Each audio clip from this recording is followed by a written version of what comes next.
Ted Kacyzski, also known as the Unabomber, was a serial killer known for using bombs and mailing them to people. So we're basically just going to talk about what happened. You know, what happened during his childhood, adult life, and what happened when he got shot in the Bronx.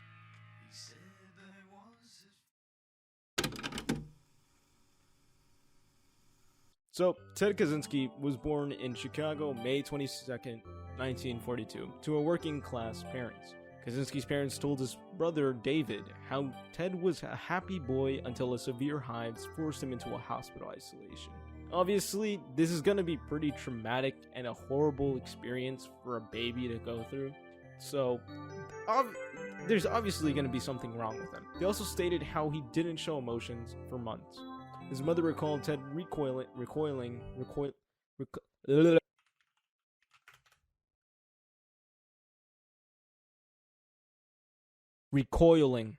I think that's, yeah. Recoiling to a picture of him being held down by a physician examining his hives. She also stated how he would feel sympathy for caged animals, which she believed was linked with him being isolated at the hospital. So, that was a good starting point. I'm sure everyone is happy and, ready to start the day off just with this information.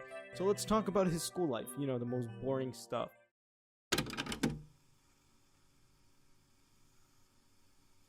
Kaczynski was known for being an intelligent but quiet person. While in junior high, he scored a 162 on an IQ test, which would allow him to skip a grade.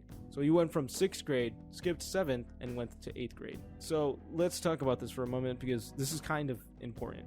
So Kaczynski stated that while he was in his original grade, he thought that the 6th grade felt like he belonged there and even felt as a leader. But once he skipped the grade and got to 8th grade, he didn't really feel like he belonged there and was bullied a lot because he was just a child. He was like an 11-year-old with like 13 and 14-year-olds. Okay, so I just want to talk about this for a moment again.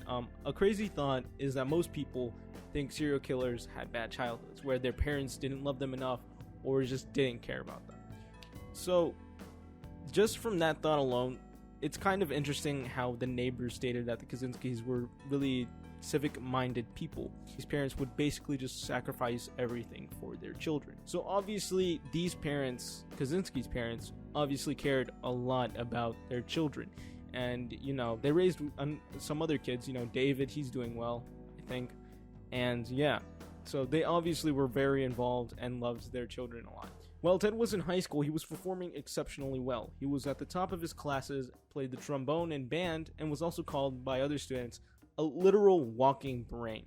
A nice nickname I'm sure we all would love to have. Now, there was also this interesting thing that popped up, and it's that in his high school, there was a group where the smartest of the school would hang out, and they would be called, the Briefcase Boys. The cool kids, the top of the, leaderboard, the cool kids, the people you want to be. Like, that's him. He's that guy.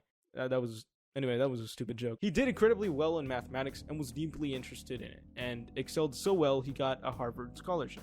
Although that was great, some kids stated how that the kid was just not emotionally ready for it, since he barely even got his license, and now he was going to Harvard, which is a pretty big leap from a small little high school to a giant university.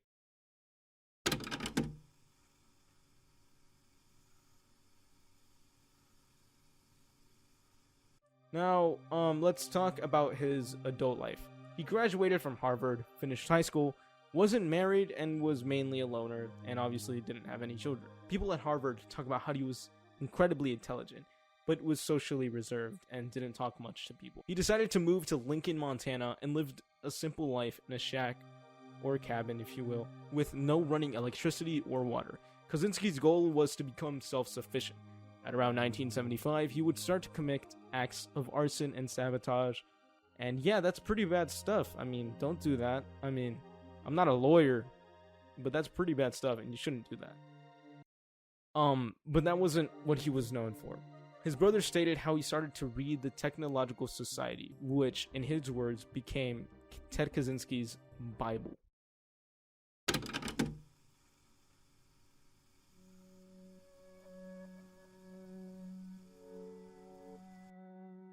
Okay, so, his crimes. Between 1978 and 1995, he started to... Whoa. Between 1978 and 1995, he started to mail or hand-deliver bombs. In total, he made around 16 bombs, which injured 23 people and killed 3 people. He would usually purposely put misleading clues on his bombs, and it took extreme care with not leaving any fingerprints on the materials or anything inside the bombs.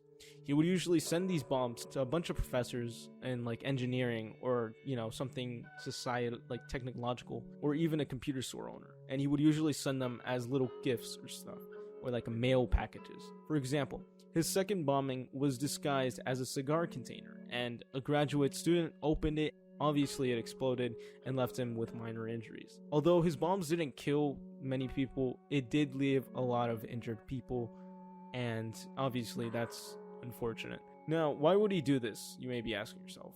Well, to talk about that, we have to first talk about the Industrial Revolution and its consequences. He wrote a 35,000-worded essay on his manifesto, basically stating how the Industrial Revolution was the worst thing to happen to humans. He demanded media outlets to release this to the public, and this was the very same way he got caught. So, remember how his brother started talking about how Ted Kaczynski started reading the Technological Society, and it became his Bible? Well, yeah, so he hated the Industrial Revolution and everything like technology-wise, and he thought he should have got rid of it. So, you see, the reason why he started these bombings is because he wanted to fight back the industrialization, and he did it by terrorism. So in Kaczynski's manifesto, he wrote some personal experience, and David basically reached out to the FBI, telling them about his brother and how he went through exactly that. And also, a linguistics expert from FBI was able to, see patterns in his linguistics, and that led to a search warrant for his arrest and all that stuff. They arrested him. They took his whole cabin, and I am not joking. They took the whole thing. They literally just, boom. They literally just took it on the trailer and everything. They just took it and took it all the way to DC. Actually, I have no idea where the court took place. Let's look it up. Oh, that's so wrong. Okay, Sacramento, California. These lawyers were trying to get I can't speak. So Kaczynski's lawyers were trying to get a fast and quick win by doing the insane strat. And Kaczynski wasn't having it, so he fired his lawyers and got another dude to help him. Basically, Kaczynski didn't think he was insane. He thought he was a perfectly sane man, and he was able to go through the trial. So his new lawyer was going to base the defense off his views and beliefs. That basically, this guy isn't crazy, but he literally just did acts of terrorism because he believed in, this stuff. Although he was diagnosed with paranoid schizophrenia, he was still able to fit to stand the trial. He pleaded guilty since, he was obviously gonna lose. They took his whole freaking cabin. Like, bruh, how are you gonna fight that? He was sentenced to a life sentence without parole in a supermax prison in Florence, Colorado. And he is still there to this day. So, in conclusion, he's not a great guy. I mean, I think that's pretty clear. He was a really smart dude, but unfortunately, he did all of this stuff, which sucks. So where is he right now? He's still in prison, serving the 8 life sentences. And he's about 80 years old, and he's kind of just been chilling in there. So he's probably most likely going to die in there because of age, since he's already 80 years old. And nothing new has come up. He's kind of just been chilling. So that's probably where his story is going to end. So that's about it. I'm going to go die.